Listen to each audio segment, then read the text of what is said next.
asalaamaaleykum sama gars yi voilà j'espère que yéen a ngi si jàmm moi aussi maa ngi si jàmm dal leen ak jàmm seen Like Mobile votre chaîne de technologie voilà tey dañ leen indi benn astuce bu am important bu jëm si wàllu WhatsApp voilà sans plus tarder ñu leen di ñaan bu leen fàtte di bës si bouton abonné bi daal di aimer vidéo partage ko activer cloche de notification bi pour vidéo boo xam ne dugal leen ko rek di nga bokk si ñu koy njëkk a gis cloche de notification bi dina la mën a permettre tamit doole tey benn vidéo si suñu vidéo léegi dañu leen lancer benn message benn information bu bees voilà mooy si que WhatsApp dafa def benn mettre à jour bu bees maam dafa am benn système boo xam ne dafa doog def si WhatsApp voilà ñu leen di jox rendez-vous rek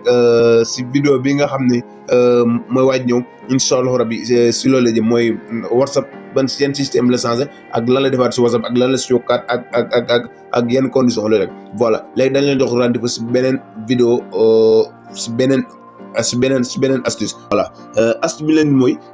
naka ngay def ba def fond d'écran si sa WhatsApp voilà moo xam WhatsApp CV wala WhatsApp simple voilà yow da nga yor sa WhatsApp mais say ami da ngay gis maanaam voilà yéen a ngi gisoon ni da ngay gis mu def benn couleur les couleurs bi yow bu la neexee yow mën nga see léegi nag mën nga si def sa photo wala nga def si benn image boo xam ne chaque jour boo duggee sa WhatsApp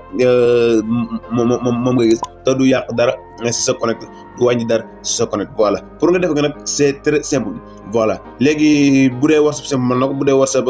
voilà business bi mën na ko voilà léegi dañuy dugg suñu WhatsApp voilà dañuy dugg suñu WhatsApp CB voilà léegi dañuy dugg WhatsApp CB pour xool voilà léegi ñu tëj suñu WhatsApp CB voilà léegi man sama WhatsApp CB bu ma ko tëjee yéen a ngi gis fond d'écran bi ban laa def muy Like Mobile voilà image Like Mobile laa jël def fond d'écran voilà boo nga gisee yéen ngi sama ami du yàq dara si sama ami te kenn koo xam ne dama ko bëgg a envoyé rek message damay dugg si compte envoyé ko comme voilà du wàññi dara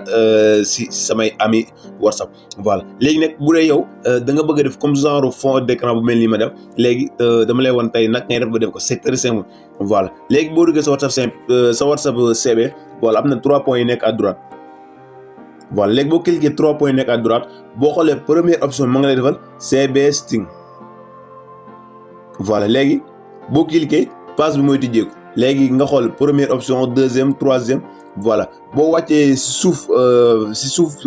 thème bi voilà yaa ngi gis fu mu la defal universal da ngay cliquer fi mu lay defal universal voilà léegi universal bu tëjee ko première option bi moo ngi la fi defal couleur léegi da ngay cliquer fi lu bindal couleur voilà léegi boo cliquer couleur nga demaat première option bi deuxième troisième bi maa ngi la fa defal background voilà anglais la voilà léegi da nga koy cliquer voilà léegi boo cliquer mu laaj la couleur unie gradient couleur troisième option bi mu defal fa photo léegi yow ban moo la intéressé mooy da nga bëgg a def photo fond d'écran si sa WhatsApp da ngay cliquer photo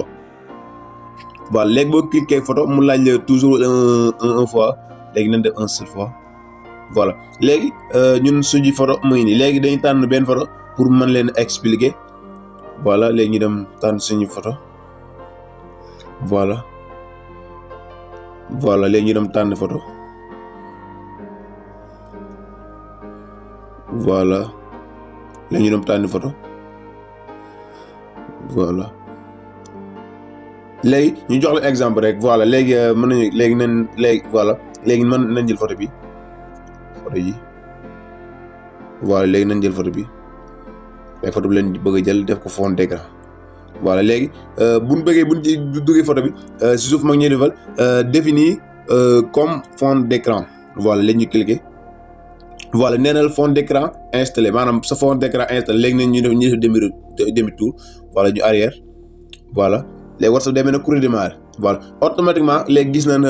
suñu maam fond d'écran bi nga xam ne moom lañ choisir léegi gis nañ ko suñu am WhatsApp voilà léegi du yàq dara si suñuy connecté du yàq dara si